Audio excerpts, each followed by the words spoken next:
think this is recording. All right, it's recording. So welcome back, everybody, for a second installment of The Great Gatsby chapter analysis. This time we're going to look at chapter 4. You have your questions on the Google form to fill out after you've read chapter 4 and thought a little bit about it, but I just figured to go over a few quotes to kind of help clarify a few things about chapter 4. The first one, well, before we even get into this, I'd just like to talk a little bit about chapter 4. And in this chapter, we learn a lot more about our main character directly from Gatsby himself in his interactions with Nick as he picks him up. And they go off for the day to hang out and just get to know each other better. And then you are exposed to some interactions between Gatsby and his associates, namely some of the seedy characters that he interacts with in that setting that you guys are. I'm not sure if you're aware of the setting, but it almost seems like a clandestine bar, a back alley establishment during Prohibition where the selling and consumption of alcohol was illegal. So these establishments had to open up, or I don't know if they had to, but the fact is that they did open up to sell alcohol to the masses that were still seeking alcohol. So yeah, they're symbolic of organized crime, given that it was against the law to consume and sell alcohol at the time period.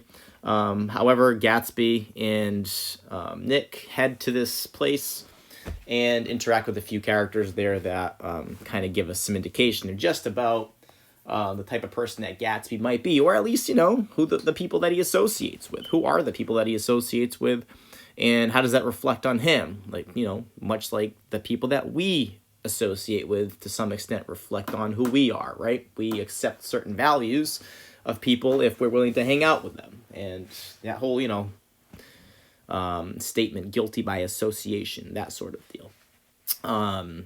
But again, looking at the first quote here in front of you is a quote related to wealth. In here we have Nick Carraway speaking, and I'll just read the quote and then just talk a little bit about it. "The idea staggered me. I remembered, of course, that the World Series had been fixed in 1919, but if I had thought of it at all, I would have thought of it as a thing that merely happened, the end of some inevitable chain. It never occurred to me that one man could start to play with the faith of 50 million people, with the single-mindedness of a burglar blowing a safe." And it's an interesting quote. We get here a real life event, not something that's been conceived by F. Scott Fitzgerald, but something that actually happened, or at least there was there's evidence that it did happen. There are direct effects in reality from this event. There are people that have been left out of the Baseball Hall of Fame because of it, and it's left a legacy within the sport of baseball that is still inescapable. Just as of a couple of years, there were comparisons being made between the Houston Astros and what they've been accused of doing, and the Chicago White Sox. So this isn't a new thing. It's kind of unfortunately, it's something that's just kind of part of the game, that there's these just shady interactions, and that can be said of any sport. There just happens to be a few examples that we can point to in baseball that are pretty evident. But anyway, we have the World Series being fixed, and here he's referring to Meyer Wolfsheim, one of Jay Gatsby's friends, associates, that is also at this speakeasy where Gatsby takes Nick. And there's somebody else that they run into there that's pretty interesting, and it says a little bit about that character as well, but we'll get into that after. So here we have it, this idea that the World Series had been fixed. Nick had only ever seen it as something that, you overheard. It's a rumor. It's something that, it probably happened, and there's something to it. It's hard to for Nick to conceive the fact that this thing happened, and now he's face to face with a person that's supposedly responsible for the whole thing. For this whole inevitable chain to take place. That did play with the faith of 50 million people. But the interesting thing is that a burglar, when blowing a safe, typically we can only identify that burglar because he's been caught. In this case, Meyer Wolfsheim has not been caught, or if he has, it's not something that was well known or at all publicized at the time, because there's really no prosecution for that event happened. The racketeering around the World Series in 1919. But we have a person who, because of his extreme wealth and influence, remains largely at free and just continuing to exert that power that he has. So this quote is not only just some throwaway line just discussing, this event from real life that, F. Scott Fitzgerald decides to bring into this book and make a connection with it, but he's kind of letting us know that, in America of the 1920s, rich and powerful people could really get away with things like fixing the World Series. It's an interesting quote. Moving on, the second quote has to do with this concept of the American dream. Now, before I get into that, into the quote, I think it's probably important that I even bring this up just to make sure that everybody understands what this concept might mean. And essentially, it's the idea that that's brought a lot of people, I imagine some of your ancestors, to this country in the first place. That you can come here, you can exist in this country and be in one social status, and if you work hard and you're smart with your decision making and things kind of work out for you, there's a little bit of luck involved there, you can achieve a higher social status. You can do something with your life. You can make something of yourself. And that's just simply not a reality in other cultures. In some other cultures, there are places on this planet where the lot in life that you're attributed at birth, that's where you largely remain. Like, there's no chance of upward mobility. There's no chance that changing your social status and accumulating wealth and making moves with that wealth. So the United States does theoretically offer that concept, the concept of upward mobility, that with the right decisions, some frugality, and just, being resourceful, you can make something of yourself. So that's what the American dream typically means. I'm sure there's some variety across that when we're talking about how people view their reality. There's always some shifting there, some blurring of lines. But essentially, that concept is just that. It's the idea of upward mobility.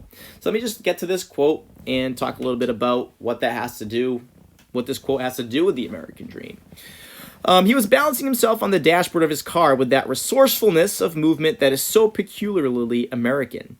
That comes, I suppose, with the absence of lifting work or rigid sitting in youth, and even more with the formless grace of our nervous, sporadic games. This quality was continually breaking through his punctilious manner in the shape of restlessness.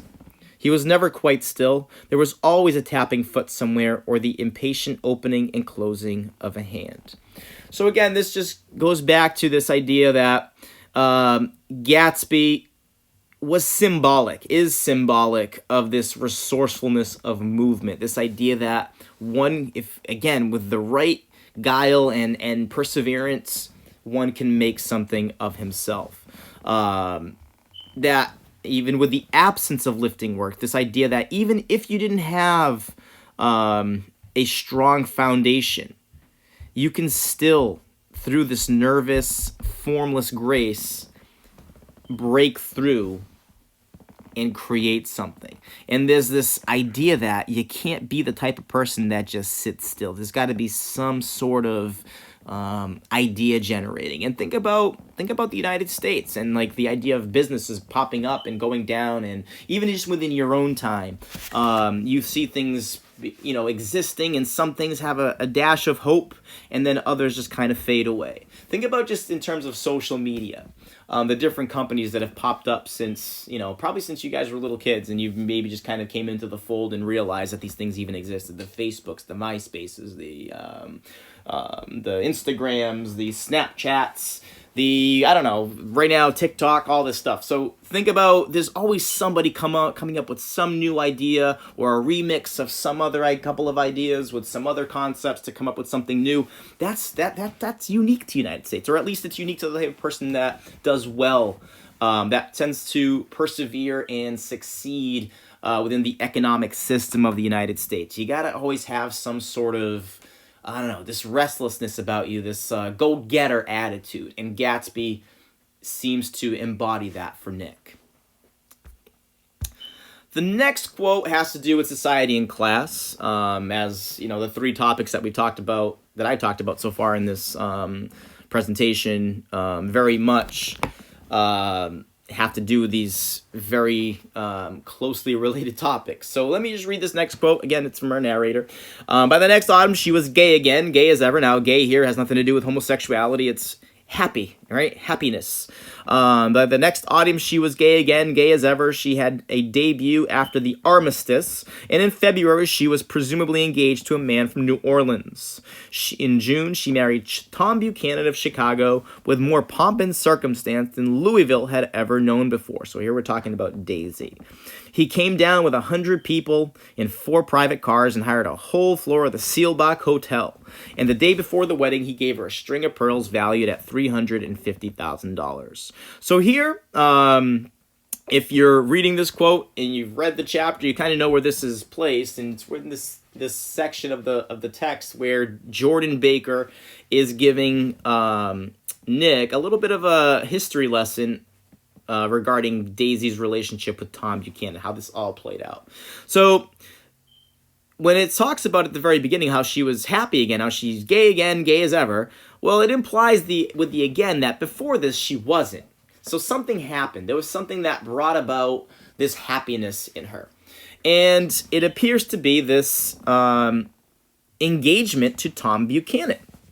Or at least what it seems like she may have been engaged to a different man, and then she ended up marrying Tom Buchanan.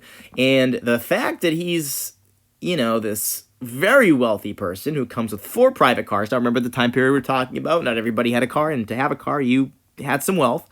Hired the whole floor of the Seelbach Hotel, which is a very, very famous hotel in Nashville, if I'm not mistaken.